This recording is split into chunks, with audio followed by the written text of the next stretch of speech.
Viewers, হয়ে গেল চমৎকার ফ্লেভারের জর্জরে বিরিয়ানি। আমি প্লেটে উঠাই, দেখাচ্ছি। হয়ে গেল চমৎকার বিরিয়ানি।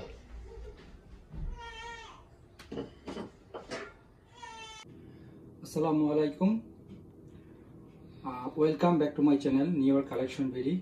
আমি জামান মনির বলছি। আশা করি যে যেখানে আছেন সবাই ভালো আছেন, রমজানে সুস্থ আছেন, করোনা ভাইরাস কোভিড-19 সুস্থ আছেন। আজকে আপনাদের আমি দেখাবো বিফ বিরিয়ানি। বিফ বিরিয়ানি কীভাবে রান্না করতে হয়। বিফ বিরিয়ানি রান্না করতে যা লাগবে, এখানে আমি 3 কেজির মতো বিফ নিলাম। 3 কেজির মতো বিফ।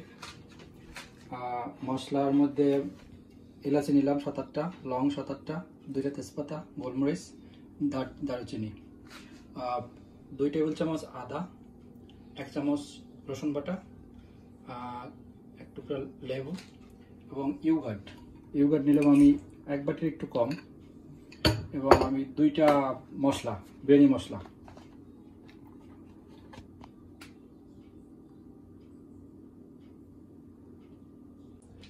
এখন আমি শুধু দেখাচ্ছি এটা মাংসটা কিভাবে ম্যারিনেট করব। ম্যারিনেট করে আমি ওভারনাইট রেখে দেব। প্রথমে আমি কিছু তেল দিলাম,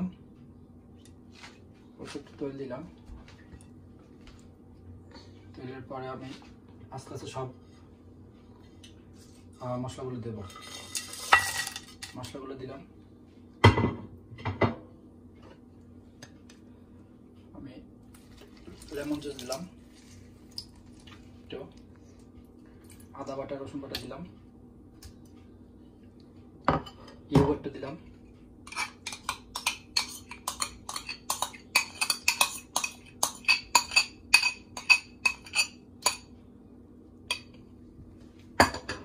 এবং এই বিরিয়ানি মশলা দিতে দেব।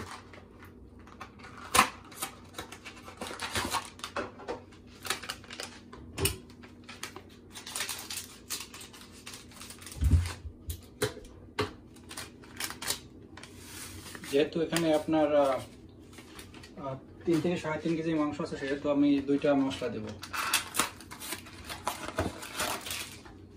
আমি এতে লবণ অ্যাড করবো না, কারণ বিরিয়ানি মশলা প্রচুর লবণ দেওয়া থাকে, এই জন্য কোনো লবণ অ্যাড করবো না।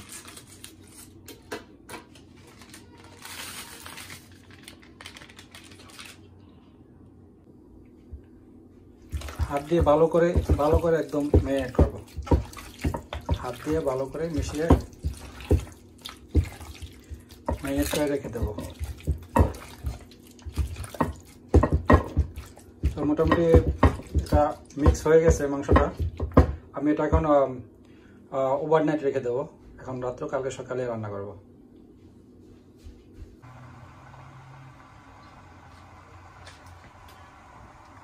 ওয়েলকাম ব্যাক ভিউয়ার্স, আমি আবার ফিরে এলাম ওভারনাইট। কালকে রাতে মাখিয়ে রাখছিলাম এই যে বিফ। এখন এটা আমি 1 ঘন্টা রুম টেম্পারেচারে রেখে দিছি, বের করে ফ্রিজ থেকে বের করে 1 ঘন্টা রুম টেম্পারেচারে রেখে দিছি। এবং এখানে আমি এখন চুলায় বসিয়ে দেবো। এখানে ব্রেস্টটা আগে থেকে বানিয়ে রাখা ব্রেস্ট দিয়ে দেবো। পেঁয়াজের ব্রেস্টটা দিয়ে দিলাম।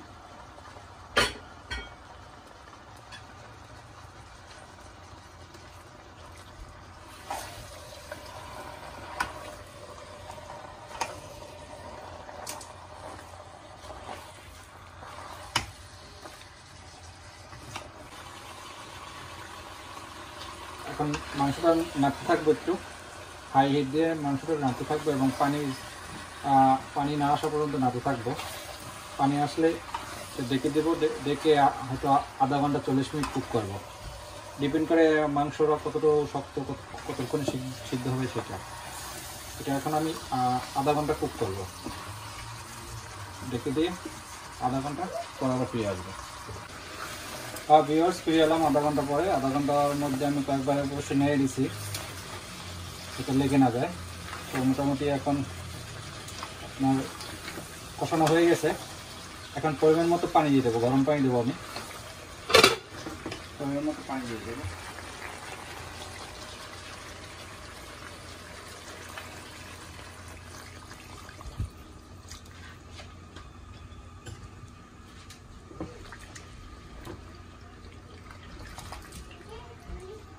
পানি দিয়ে দিলাম। পানি দিয়ে আমি ডেকে আরো আধা ঘন্টার মতো সিদ্ধ করব। আধা ঘন্টার মতো সিদ্ধ করে আবার ফিরে আসবো আধা ঘন্টা পরে। হ্যালো ভিউয়ার্স, 30 মিনিট পর ফিরে এলাম। মাংস আমার হয়ে গেছে, এখন সিদ্ধ হয়ে গেছে একদম।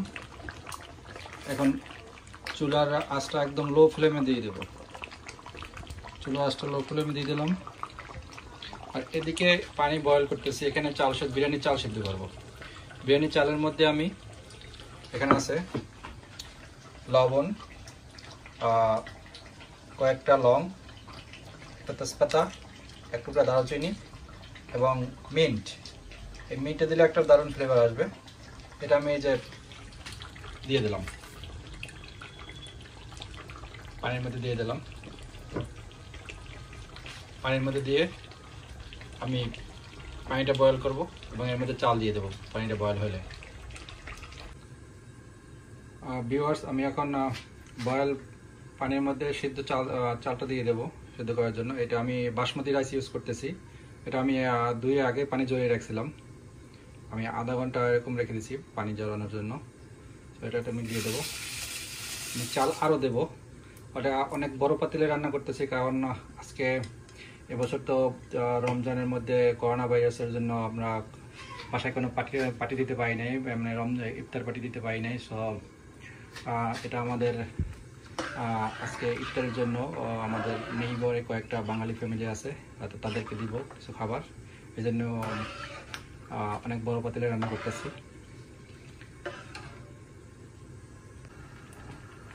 ভিউয়ার্স, ফ্রি এলাম। এই চালটা এখন আধা সিদ্ধ আমি নামিয়ে ফেলবো। আধা সিদ্ধ হয়েছে, এরকম আমি আস্তে আস্তে নামিয়ে ফেলবো।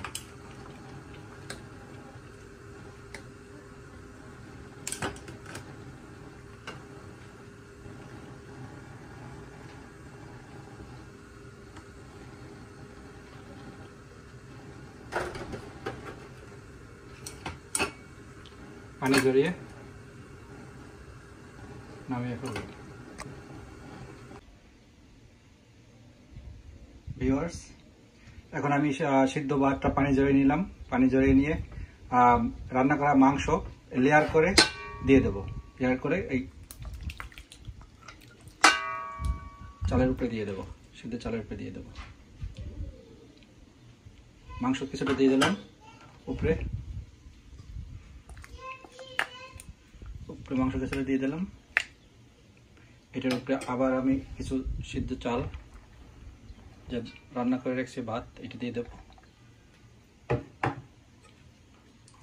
উপরে আর কিছু মাংস দিয়ে দেবো।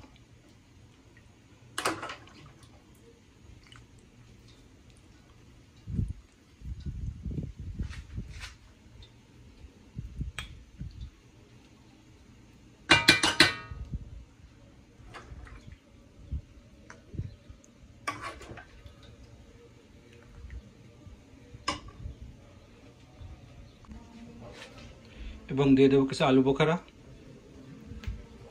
দিয়ে দেবো কিছু কাঁচামরিচ, 8-10টা কাঁচামরিচ দিয়ে দেবো। এখন এটা ডেকে দিব। হ্যালো ভিউয়ার্স, এ পর্যায়ে আমি দিয়ে দেবো কিছু ঘি, অল্প ঘি দিয়ে দেবো উপরে থেকে ফ্লেভারটার জন্য।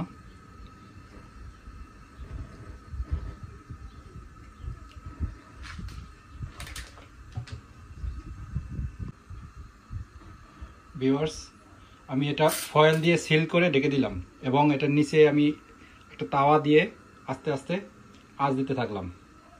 এভাবে আমি আধা ঘন্টা রাখবো।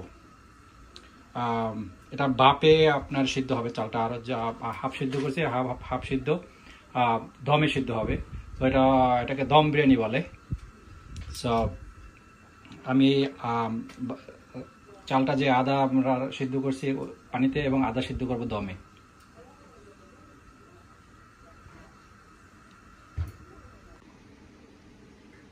হ্যালো ভিউয়ার্স, 30 মিনিট পর ফিরে এলাম এবং একটু নেড়ে দিলাম, নিচের রাস্ট উপরে তুলে দিলাম, উপরেগুলো নিচে দিয়ে দিলাম এবং হয়ে গেল একদম জর্জরে বিরিয়ানি।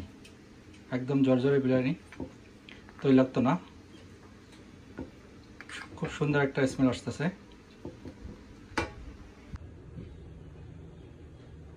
ভিউয়ার্স, বিরিয়ানি রান্নার ফাঁকে ফাঁকে তৈরি করে ফেললাম সুস্বাদু তন্দুরি চিকেন। দেখতে পাচ্ছেন তন্দুরি চিকেনটা একদম জুসি, এটা ড্রাই হয় না। অনেক সময় দেখা যাচ্ছে তন্দুরি চিকেন করলে ড্রাই হয়ে যায়, সেক্ষেত্রে একটু ড্রাই হলে স্বাদটা কমে যায়। এটা দেখবেন একদম জুসি সুস্বাদু তন্দুরি চিকেন। এটা হয়তো আরেক দিন রেসিপি এটাও দেবো, একসাথে দুইটা রেসিপি দেওয়া সম্ভব না। ভিউয়ার্স, হয়ে গেল চমৎকার ফ্লেভারের জর্জরে বিরিয়ানি। প্লেটে উঠাই, দেখাচ্ছি। হয়ে গেল চমৎকার বিরিয়ানি।